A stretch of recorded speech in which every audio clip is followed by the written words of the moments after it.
Përshëndetje miq të emisionit Intervista e ditës. Unë jam Erjon Çikun dhe ja ku jemi sërish në takimin e sotëm për të folur për zhvillimet më të fundit në rajonin e Ballkanit.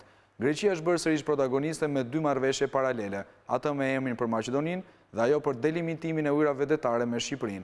Nga ana tjetër është dialogu Kosovë-Serbi, i cili duket se po shkon drejt finalizimit, paçka se flitet për lëshime të vështira nga të dyja vendet. Për të gjitha këto do të jemi pas pak në studio me të ftuarin tim për ditën e sotme. Fillimisht, le të ndjekim një blok të shkurtër informativ me ngjarjet më kryesore të 24 orëve të fundit. Mandatin e tij të ambasadorit të Shteteve të Bashkuara në Tiranë, Donald Lu po e mbyll me një peng. Kelmen Balilin që ende nuk është arrestuar. Edhe në daljen e tij të fundit përpara largimit në Kirgjistan, Lu bën përgjegjëse të gjitha institucionet për moskapjen e tij. Kryeministri Rama i pranishëm në të njëjtin aktivitet të organizuar për të analizuar arritjet e operacionit Forca e Ligjit, e falenderoi për këmbguljen për të denoncuar këtë rast, por ambasadorit edhe gjithë ambasadorëve të tjerë të pranishëm i kujtojnë lidhjen e Balilit me politikën. Teksa jashtë kuvendit artistët protestonin, debati për teatrin kombëtar ndezi seancën plenare. Arsyet e futjes me procedurë të përshpejtuar të projektligjit, majoranca i argumentoi me degradimin ndër vite të godinës ekzistuese të teatrit kombëtar. Lulzim Basha akuzoi për afera kriminale duke i shoqëruar me një paralajmërim në adresë të shumicës. Ish kryeministri Berisha foli për një krim makabër, teksa Edi Rama e diqte nga vendi i tij.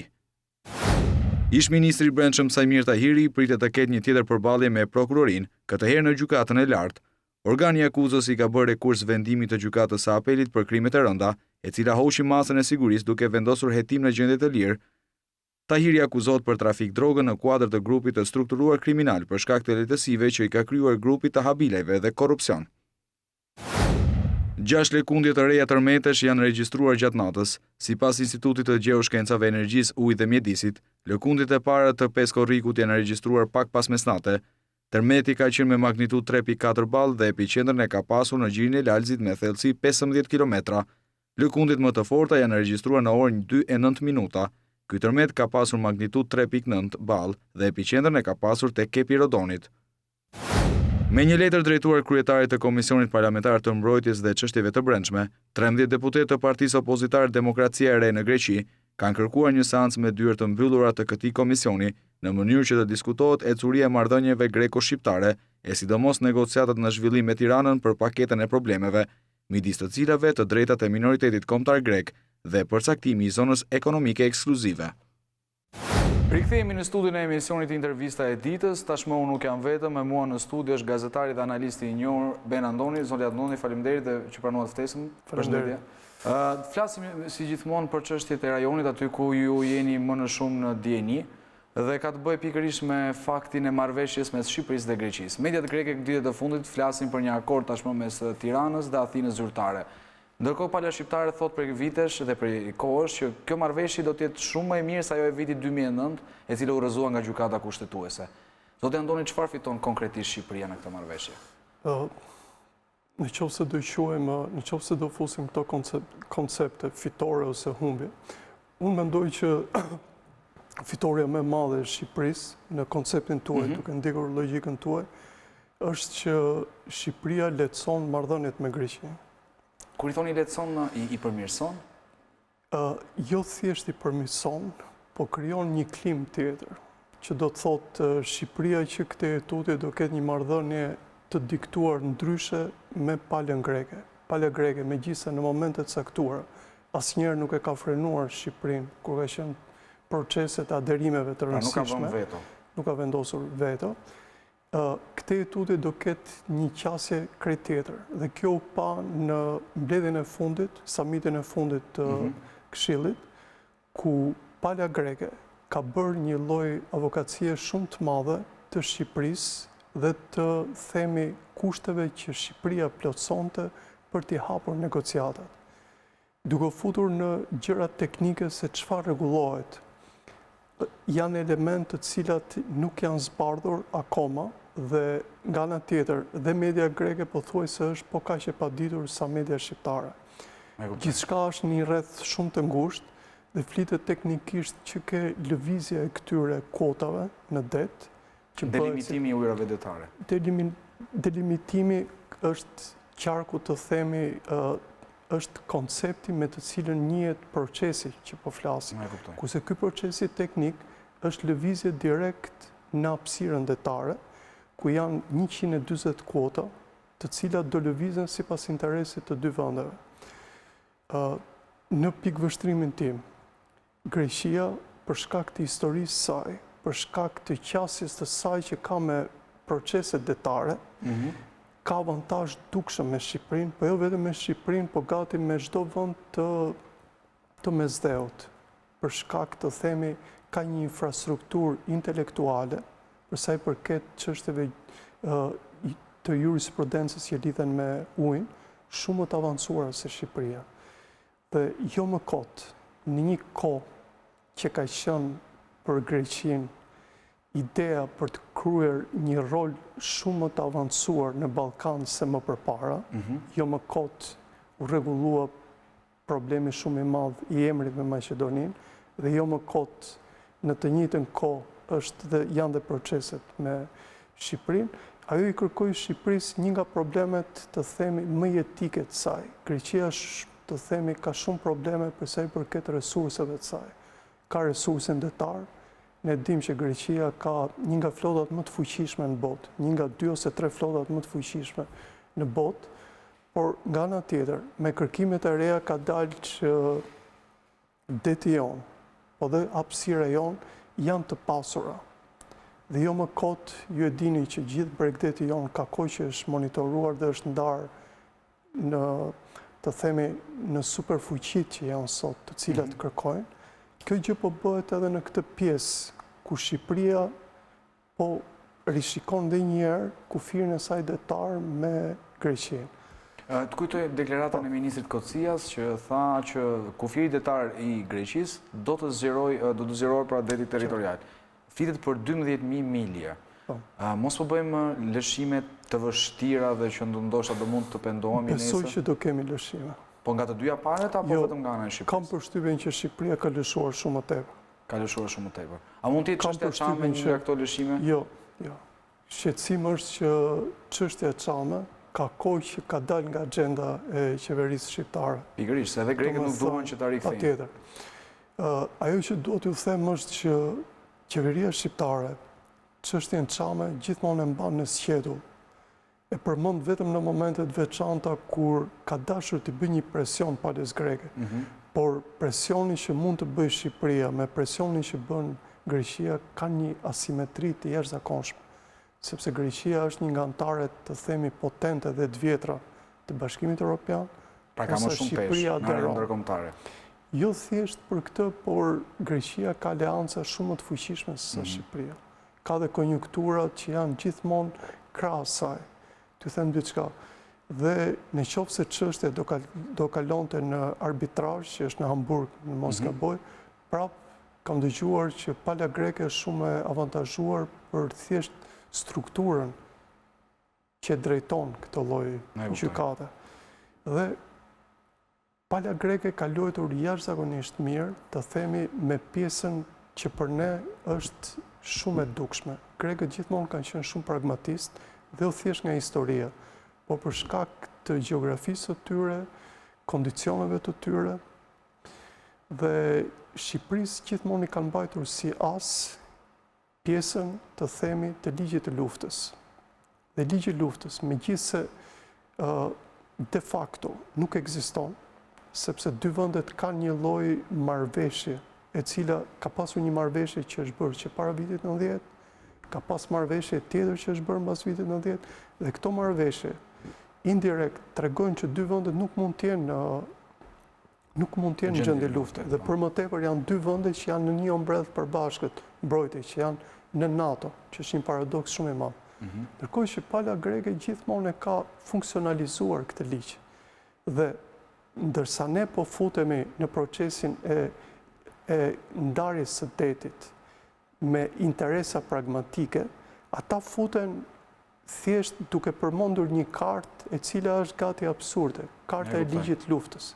Ai do jetë lëshimi më i madh për Greqinë, që unë besoj që do bëhet, që në këtë moment do e lëshojnë dhe de jure. Sepse de facto është i lëshuar ligji luftës. Dhe po ju them që pala shqiptare gjithmonë humbet. Në këtë rast dhe pala greke humbet, sepse në të ardhmen nuk do jetë më njësoj, nuk do e përdorin më kartën e ligjit luftës, por aman ka marrë një pjesë të hapësirës e cila unë mendoj që mund të kishe interesat tjera për interesat ekonomike të Shqipërisë. Problemi madh është që dua ta theksoj që bisedimet janë krejtësisht të themi të fsheta dhe krejtësisht të larguara nga publiku. Pse gjithë ky sekret? Po është për shkak sepse shikoj që në të dyja vendet, përveç problemeve shumë të mëdha që kanë politike, ju e dini që në Greqi ka rezistencë të jashtëzakonshme për këtë qëndrim të qeverisë greke, megjithëse është një lëshim shumë i madh. Agimi i artit e tjerë. Po, ndërkohë që për Shqipërinë është e njëjta gjë, çdo veprim të themi zyrtar, ka një veprim antizyrtar që shkon nga pala e cila nuk është në fuqi. E kuptoj. Dhe janë çështje të ndjeshme. Janë çështje goxha të ndjeshme dhe të dyja delegacionet që kanë njerëz që për hir të vërtetës janë më shumë afër maxhorancave të dy vendeve, pa çka sepse ata në dukje kanë status të pavarur, kanë status teknik. E kuptoj. E vërteta është që qeveria ka aksesin e plot për t'i drejtuar këto. Qeverit kanë akseset e plota për t'i drejtuar këto bisedime. Në besueshmërinë e publikut është që në grupin tonë negociator, përveç përfoljeve që janë bërë dy personazheve, njerëzit e tjerë kanë një lloj stature morale dhe profesionale, nga të cilët besohet diçka, që Shqipëria nuk do bëj lëshime kaq të mëdha sa shtuar. Por gjithsesi çdo lëshim në këtë hapësirë kaq të vogël etike sa ç'kemi, unë mendoj që është lëshim. Në gjykimin tuaj edhe sa ditë dhe sa kohë duhet presim përpara se dy kryeministrat, Rama dhe Tsipras, të mund të vënë firmën dhe ta bëjnë tashmë fakt të kryer marrëveshjen? Po unë mendoj që kanë ngelur akoma dhe disa caqe, të cilat duhet të rakordohen ndërmjet grupeve teknike. Dhe kur të kalohen këto caqe, atëherë menjëherë do hyjnë në lojë politika, të themi në pjesën e firmosjes. E kuptoj. Sepse të themi firma është gjëja më e lehtë dhe gjëja e fundit që mund bëhet edhe për çështje orësh, për punë orësh, me një gjetje shumë bukur që zoti Rama është mjeshtër për këto për t'i bërë, po. Mund bëj diçka në kufi ose diku për treguar një lloj. Ishte menduar për Pashkët në prill që do firmosi? Po.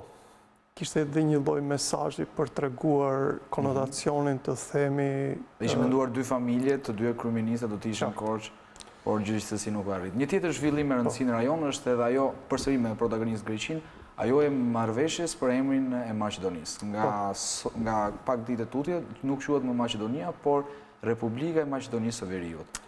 Në Maqedoni nuk është shpritur dhe fort mirë, ku ka pasur edhe protesta. A rrezikon seriozisht kjo marrëveshje të mos zbatohet ose të mos gjejë përkraje në Maqedoni? Jo, unë besoj që do jetë shumë e thjeshtë për të zbatuar. Jo fare e thjeshtë, për arsyen e vetme që këto ditë ju e dini që Maqedonia ka marrë ftesën dhe shumë shpejt atashohet në strukturat e NATO-s. Atashimi në strukturat e NATO-s tregon të themi një hap pindarik, realisht një hap pindarik të Maqedonisë, që këtë jetutje Maqedonia shikohet me një sy krejt tjetër. Dhe kjo të themi do lehtësoj dhe tensionet e brendshme, për sa i përket shikueshmërisë së asaj që e pret Maqedoninë përpara. Perspektiva shumë e rëndësishme se sa? Perspektiva, pragmatizmi janë shumë më tepër se sa të themi gjërat nacionale. Dhe NATO nuk është se i fashit gjërat nacionale. Do të thënë, ka ndodhur gjithçka. Tashi ju e dini që delja e zezë të themi e NATO-s është Turqia, por gjithsesi në momentet më kyçe të organizimit, Turqia rreshtohet për krah forcave të tjera të NATO-s. Një gjë e tillë do ndodhi dhe me Maqedoninë, ka afër Shqipërinë që është një shtet i cili është shumë pro-amerikan dhe është në NATO, ka Greqinë, e cila ka qasje shumë të vjetër me NATO-n, megjithëse dhe Greqia ka kohë e cila ka luhatin qëndrimet e saj, ka vendet e tjera përbri, dhe kjo i jep një statur krejt tjetër Maqedonisë, dhe kjo do lehtësoj dhe ligjërimin e brendshëm, të themi atë naracionin e brendshëm të zotit Zaev me njerëzit e tij. sepse zoti Zaev ka dalë të themi me një lloj investimi shumë të mëdha të aseteve që përfaqësonte partia e tij, po dhe të atributeve që ai tregonte. Dhe ishte një cak i cili ndante të themi një njeri i cili ishte vetëm fjalaman dhe premtonte, dhe tjetrin i cili fliste dhe nuk bënte asgjë. Zoti Zaev po tregon që pas shumë fjalëve që ka bërë disa gjëra shumë interesante. Është burgosja e kryeministrit, është të themi qëndrimi që ka mbajtur ndaj palës shqiptare, që është, ju e dini që Shqipëria është shqiptarët janë shtet, jo, po ju them për komunitetin shqiptar. Komuniteti shqiptar është komunitet shtetformues në Maqedoni. Dhe tani që këtë je tutje, prej kohësh, komuniteti shqiptar ka qasje krejt të tjera përsa i përket gjuhës dhe shumë elemente të tjera, se sa ishin më përpara. Gjëra të vendosura që me të ndjerin zotin Xhaferi dhe të tjerë në marrëveshjen e Orit, gati 10 vjetë përpara, 11 vjetë përpara. Por me zotin Zaev ato janë bërë... Pra ka njerë ndryshimesh në Maqedoni. Dhe ndryshimi i emrit është i jashtëzakonshëm në qoftë se do merret, që unë besoj do merret, dhe aksesi në NATO, shumë shpejt në parlament Maqedonas, jo pa vështirësi, do të kaloj ligji, do gjendet një modus se si të kalohet ky ngërçi me presidentin, sepse presidenti Ivanov që vjen nga VMRO-ja, nuk e ka larguar atë ngjyresën partijake që ka pasur për të bllokuar çdo proces i cili shkonte jashtë formacionit të tij. Paradoksalisht, sepse mund të ishte ai në vend të zotit Zaev të bënte këtë, do gjendet. Ka mekanizma të tilla në parlamente, kështu që ka disa momente që prevalon presidenti, është rrugë pa kthim. Kur flasim për Shqipërinë dhe Maqedoninë, duket se fati i të dyja vendeve, të paktën sipas Brukselit, është shënjuar sa i përket hapjes së negociatave për qershorin e vitit 2019. A mos po mendon Bashkimi Evropian që t'i shoh në blok si Shqipërinë dhe Maqedoninë së shpejti pjesë e Unionit, apo do t'i shoh të ndara në varësi të reformave që do të kryejnë? Gjithmonë Unioni ka nevojë për hapa të mëdhenj dhe cakun që ka vendosur, objektivin që ka vendosur për Malin e Zi, që është vendi i cili ka kotat më të larta të plotësimit të kërkesave të Bashkimit Evropian, dhe pastaj Serbia, që unë besoj të dyja do futen në BE, madje nuk është habi që Serbia në qoftë se do zgjidhë brenda vitit 2019 problemin e Kosovës. Atëherë Serbia ka të ngjarë që tjetë më përpara se Mali i Zi në Bashkimin Evropian. Pra, për Serbinë është gjithë pikpyetjet janë me Kosovën. Ndërsa, për dy vendet tona, janë dy vende të vogla, përfaqësojnë një treg të vogël ekonomik. Domethënë resursi që mund t'i afrojnë deri tani është resurs gjeostrategjik, sesa ekonomik dhe të themi ajo që ne presim nga Bashkimi Evropian është më shumë një lloj ndërgjegjësimi dhe marrje e kuotave të evropianizimit të dy vendeve tona. Ndërkohë ne përfitojmë në këtë cak nga Bashkimi Evropian. Ndërkohë po luhet gjithmonë nga propaganda edhe me këtë pengimin e ndikimit rus. Po është edhe kjo. Dhe të dy vendet tona nuk është se të themi përbëjnë një lloj objektivit të jashtëzakonshëm të Brukselit, sepse sfidat më të mëdha Brukseli tani ka me zbutjen e qëndrimit për Brexitin, është një nga goditet më të mëdha, është me rregullimin e marrëdhënieve brenda, strukturalizimin e brendshëm të Bashkimit Evropian dhe atë që do të përfaqësojë ky formacion në të ardhmen. Për më tepër janë zgjedhjet në këto formacione që frika e madhe është që njerëzit që do përfaqësojnë që këtë tutje Bashkimin Evropian do e kenë këtë predispozit për ta bërë Bashkimin Evropian gjithmonë lokomotivën e ndryshimit demokratik dhe të themi mbajtjen e një zone realisht demokratike, apo do bëjnë një politik të themi izolacioni, që tendencat janë dhënë, ju e dini shumë mirë tash me pjesën e migracionit, për t'i mbajtur sa më Që folë larg edhe Shqipëria për mund të të ishte ruajtur, po, edhe për të ruajtur kufit. Prandaj duke u kthyer ke pyetja juaj, nuk është se Brukseli ka nevojë për Shqipërinë dhe Maqedoninë. Brukseli ka nevojë, Shqipëria dhe Maqedonia thjesht i shtojnë një gjë të mirë make-upit të saj. Që dhe dy vende me të kaluar shumë problematike, ju ofruan falë ndihmës së madhe të Bashkimit Evropian, ju ofruan standardeve të Brukselit. Ju e folën pak më parë, po si e shihni në këto kohë të fundit, si ka proceduar dialogu mes Kosovës dhe Serbisë? Shumë i vështirë.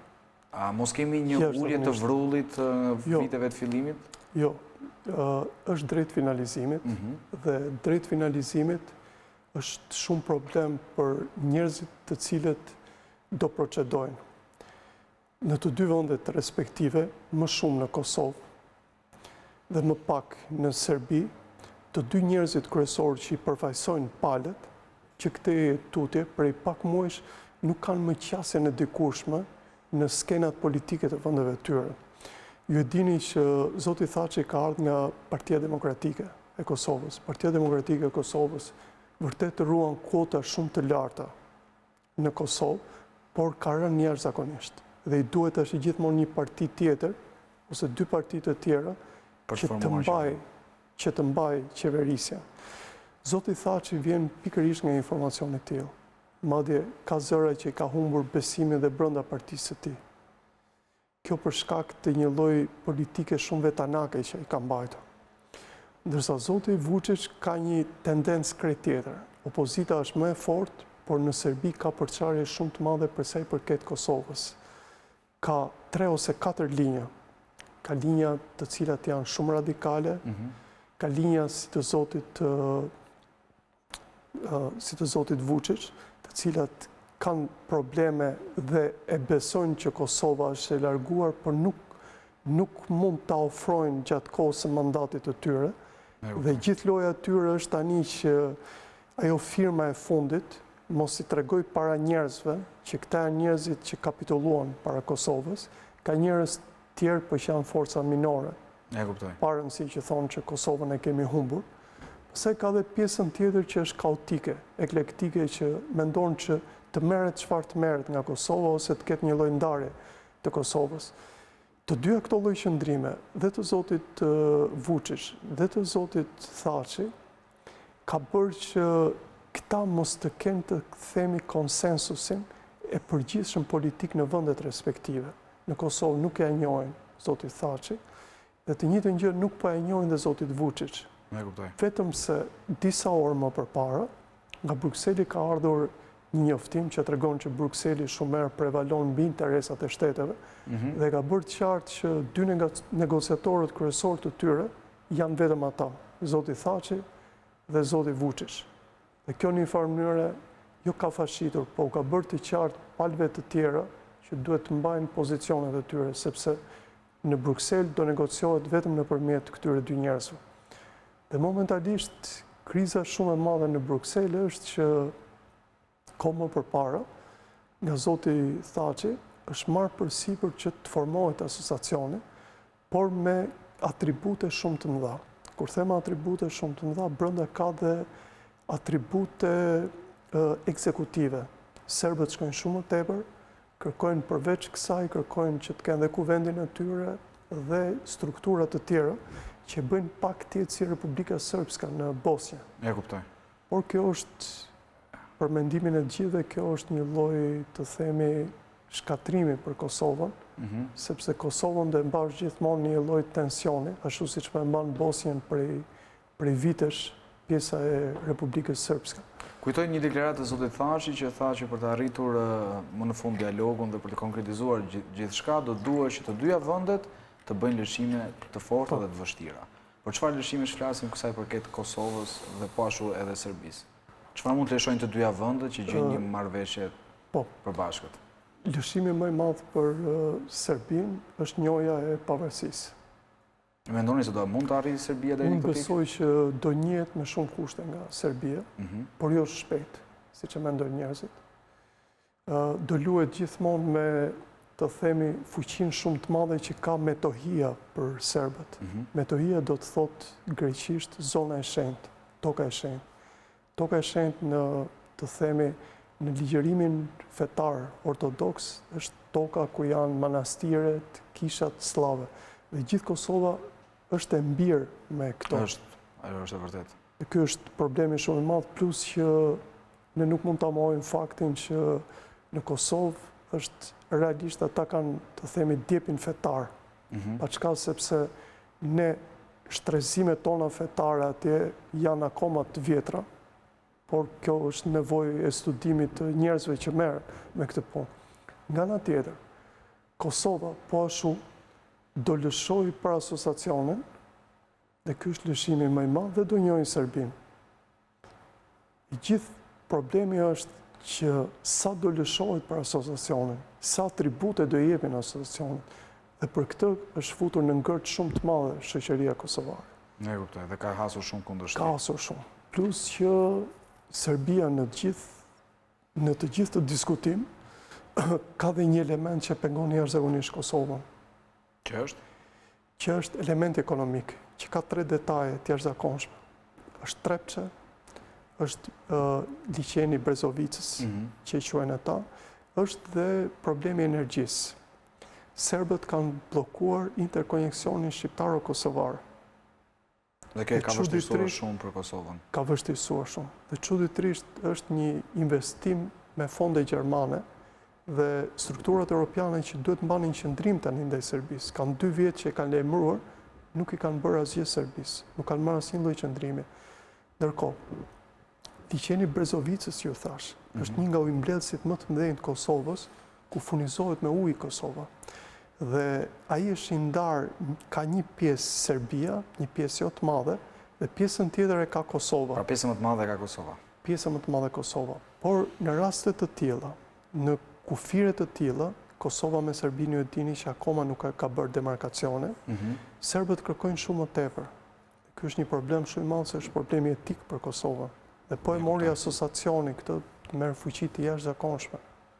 E kuptoj, pra gjithmonë do jetë ajo influenca serbe brenda Kosovës. Dhe është dhe problemi i Trepçes, administrimi i Trepçes. Deri tani Kosova ka bërë një ligj që administron vetë. Por serbët asnjëherë nuk mund ta lejojnë që ajo të ketë administrim 100% shqiptar. Një nga zonat më të pasura të ketë administrim shqiptar. Të ketë. Ne flasim gjithmonë për Kosovën, por harrojmë edhe çështjen e influencës turke. Kohët e fundit u mbajtën zgjedhjet në Turqi, ku rikonfirmua sërish president Erdogan. Si e shihni këtë në raport me influencën që ka Erdogan dhe Turqia në rajon, edhe si do ndikojë të paktën në vitet e ardhshme kjo për rajonin e Ballkanit? Zoti Erdogan ka fuqi të jashtëzakonshme në Ballkan, dhe unë për shembull nuk i ka fshirë kurrë interesin e tij për rajonin. Dhe unë fuqinë e tij e shikoj nga marrëdhëniet që ka veçmas me çdo shtet të Ballkanit. Ka investime shumë të mëdha në Shqipëri. Në Shqipëri, e veçojnë sepse ne jemi këtu, ka në Maqedoni, ka në Kosovë, madje në Kosovë ka një forcë të tillë që është gati e pa imagjinueshme.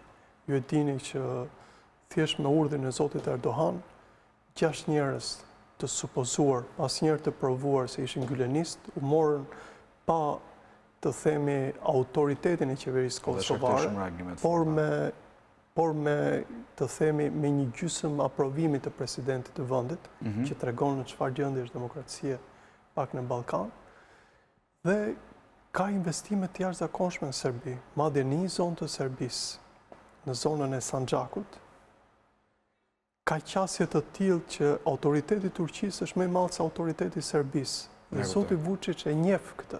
E njeh sepse i ka lehtësuar që këtë tutje marrëdhëniet me këtë rajon, sepse duke qenë mirë ai vetë me Erdoganin, në një farë mënyrë indirekt ka filluar të jetë mirë dhe me këtë.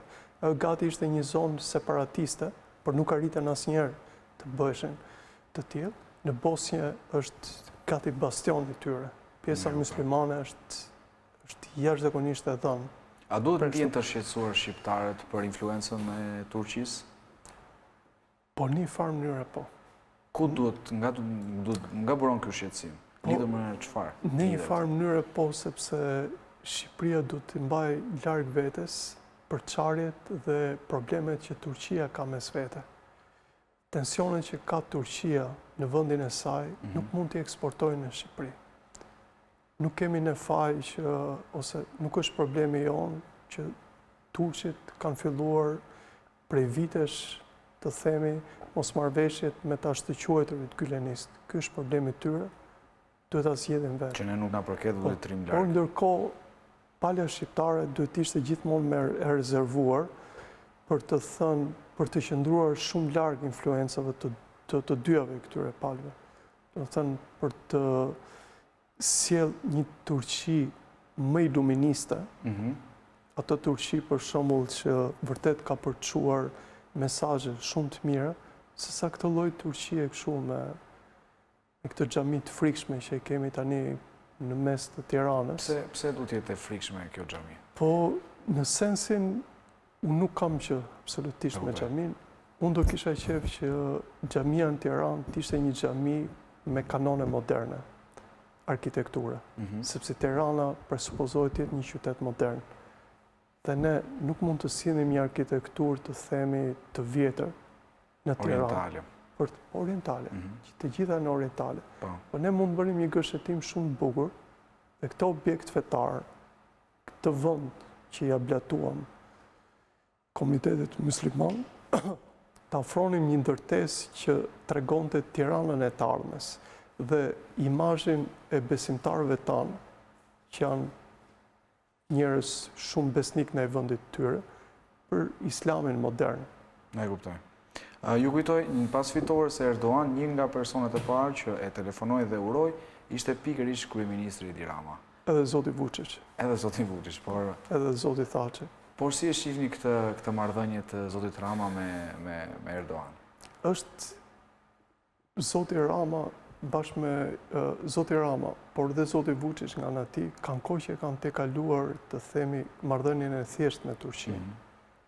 Dhe zoti Erdogan ka kohë që ka kuptuar mesazhet e dy shtetarëve për të dukur dhe për të mbajtur të fashitur pjesën politike të vendeve tyre respektive. Dhe ai nuk ka më dyshuar asnjëherë për të ndihmuar të dy këta.